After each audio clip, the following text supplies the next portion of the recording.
Railway group D GK questions and answers with options इन हिंदी। भारतीय संविधान Indian constitution. Set 43। Question 1। Bharat में कितने राज्य एवं संघीय प्रदेश हैं? ए 25 राज्य एवं 7 संघीय प्रदेश, बी 28 राज्य एवं 8 संघीय प्रदेश जिसमें राष्ट्रीय राजधानी क्षेत्र दिल्ली भी एक सम्मिलित, सी 24 राज्य एवं 6 संघीय प्रदेश, डी इनमें से कोई नहीं।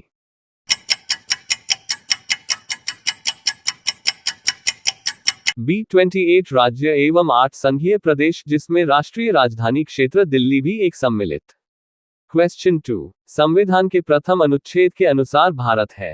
ए राज्यों का समूह, बी राज्यों का फेडरेशन, सी राज्यों का कन्फेडरेशन, डी राज्यों का यूनियन।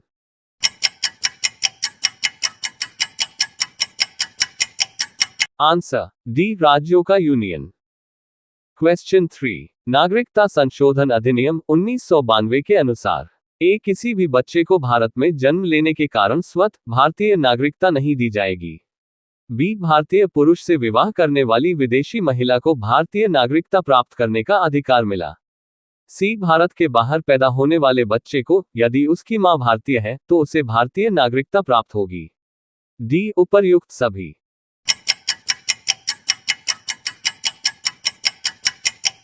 आंसर सी भारत के बाहर पैदा होने वाले बच्चे को यदि उसकी मां भारतीय है तो उसे भारतीय नागरिकता प्राप्त होगी। क्वेश्चन 4। भारतीय संविधान के भाग 3 में कुल कितने अनुच्छेदों में मूल अधिकारों का वर्णन है? ए 21, बी 22, सी 23, डी 24।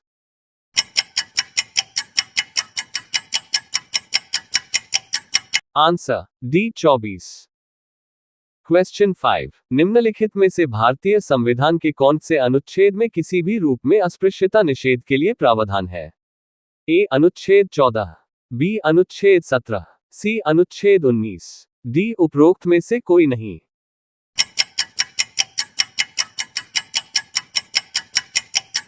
आंसर बी अनुच्छेद 17। क्वेश्चन 6। संविधान के किन अनुच्छेदों में शोषण के विरुद्ध अधिकार वर्णित है? ए अनुच्छेद 14 से 18, बी अनुच्छेद 19 से 22, सी अनुच्छेद 23 से 24, डी अनुच्छेद 25 से 30।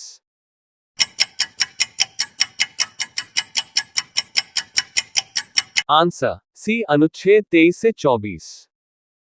क्वेश्चन 7। विभिन्न प्रकार के समादेश जारी करने का अधिकार सर्वोच्च न्यायालय के अतिरिक्त निम्नांकित में से किन न्यायालयों को प्राप्त है? ए राज्य के उच्च न्यायालयों को, बी जिला न्यायालयों को, सी उपर्युक्त दोनों को, डी उपर्युक्त में से किसी को नहीं।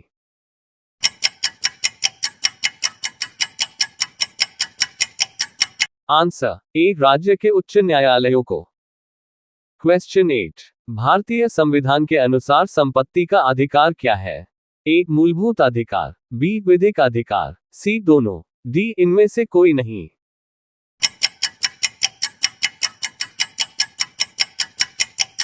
आंसर बी विधिक अधिकार।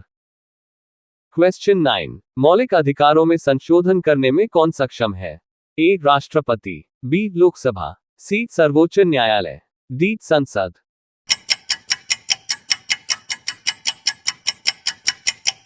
आंसर डी संसद। क्वेश्चन 10। भारत के संविधान में अंतर्राष्ट्रीय सुरक्षा को प्रोत्साहन देना सन्निहित है? ए संविधान के प्रस्तावना में, बी राज्य के नीति निर्देशक तत्व में, सी मौलिक कर्तव्य में, डी नवम अनुसूची में।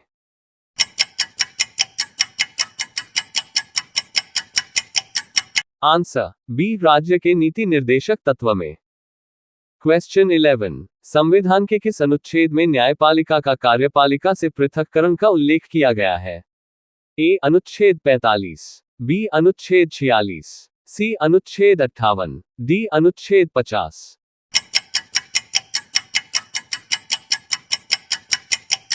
आंसर डी अनुच्छेद 50।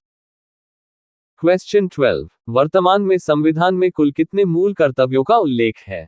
ए 8, बी 10, सी 11, डी 12।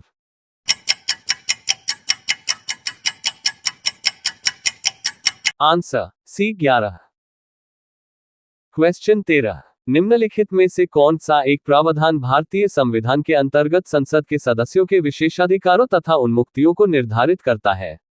ए अनुच्छेद 104, बी अनुच्छेद 105, सी अनुच्छेद 82, डी अनुच्छेद 117।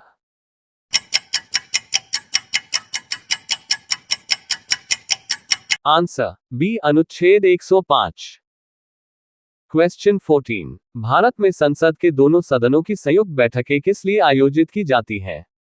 एक भारत के राष्ट्रपति को निर्वाचित करने के लिए, बी भारत के उपराष्ट्रपति को निर्वाचित करने के लिए, सी संविधान संशोधन विधेयक को अंगीकार करने के लिए, डी उस विधेयक पर विचार करने और उसे पारित करने के लिए जिस पर दोनों में मतभेद हो।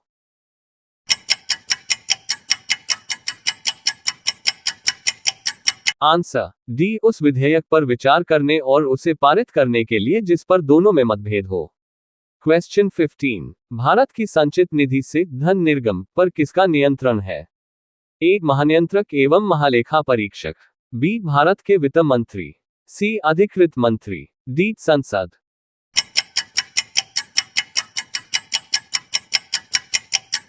आंसर डी संसद। क्वेश्चन 16, सर्वोच्च न्यायालय के न्यायाधीशों को उसके पद से केवल किन प्रमाणित आधारों पर हटाया जा सकता है? ए कदाचार, बी असमर्थता, सी उपर्युक्त दोनों, डी उपर्युक्त में से कोई भी।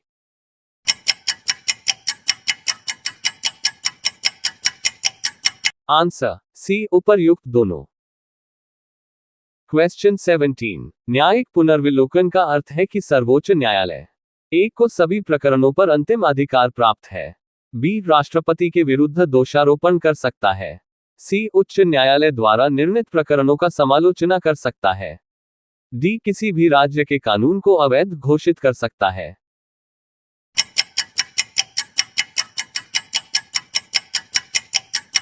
आंसर डी किसी भी राज्य के कानून को अवैध घोषित कर सकता है। क्वेश्चन 18, संविधान की व्याख्या करने का अंतिम अधिकार किसे प्राप्त है? ए लोकसभा अध्यक्ष, बी राष्ट्रपति, C attorney general of India, D सर्वोच्च न्यायालय।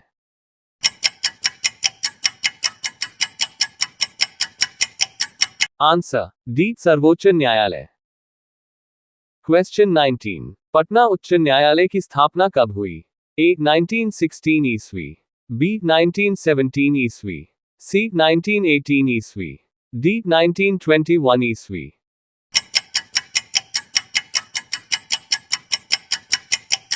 आंसर ए 1916 ईस्वी।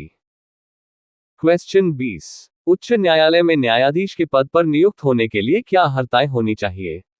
ए वह भारत का नागरिक हो एवं उसकी आयु 62 वर्ष से कम हो, बी उसने भारत क्षेत्र में कोई न्यायिक पद धारण किया हो, सी वह किसी उच्च न्यायालय का या दो या अधिक ऐसे न्यायालय में लगातार अधिवक्ता रहा हो, डी उपर्युक्त सभी।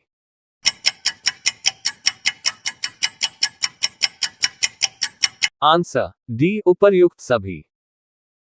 वीडियो पसंद आया तो like comment subscribe and share my YouTube channel. धन्यवाद।